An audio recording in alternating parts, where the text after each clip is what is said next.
বাচ্চা আছেন, তো কি জন্য আসলেন বলেন? আসছি ভাইয়া, আমার বিয়ে হয়েছিল, আমার স্বামী মারা গেছে। এখন বাসা বাড়ি কাজ করে চলি। নানু আছে, নানুর কাছে থাকি। একটা বাচ্চা ছিল, বাচ্চাটাকেও পালক দিয়ে দিচ্ছি। এখন ভালো একজন যদি মানুষের সন্ধান পাই, বিয়ে আপনার শাদী নাম কি? বসবো আর কি। আমার নাম বিথি। সুন্দর নাম। তো বিয়ে সাথে প্রেম করে করছিলেন না পরিবার দিছে? না, আমার আব্বু আম্মু দিয়েছিল। আচ্ছা। বাবা মা আছে? না, আমার বাবা মা নাই। আমার ওই যে নানুর কাছে থাকি। বাবা নাই, বাবা মা নাই বলতে বাবা আছে, বাবা বিয়ে করে চলে গেছে, খোঁজ খবর নেয় না। তো এখন কার কাছে থাকেন?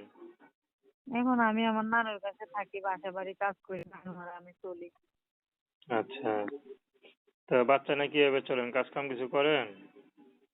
হ্যাঁ, কাজ করি বাসা বাড়িতে। আর আমার বাচ্চা ছিল, বাচ্চা আমি পালক দিয়ে দিছি। এখনকার বিয়ে শাদী করবেন? এখন যদি ভালো একজন মানুষ পাই, পাশে থাকে, তো বিয়ে শাদী বসবো আর কি। তো বাচ্চা পালক দিলেন কেন?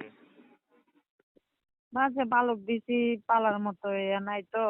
অভাবের মাঝে আছি, এখন বাসা বাড়ি কাজ করি, রাখবো কে, তার জন্য পালক দিয়ে দিছি। খারাপ লাগে না বাচ্চার জন্য? তখন খারাপ লাগলে আর কি করবো, দেখে আসি।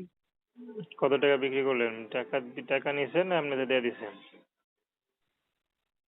টাকা দিছে, 20,000 টাকা দিছে। 20,000 টাকার জন্য একটা বাচ্চাকে বিক্রি করে দিলেন? আরে বাচ্চা তো আর সাদে দেই নাই, পালতে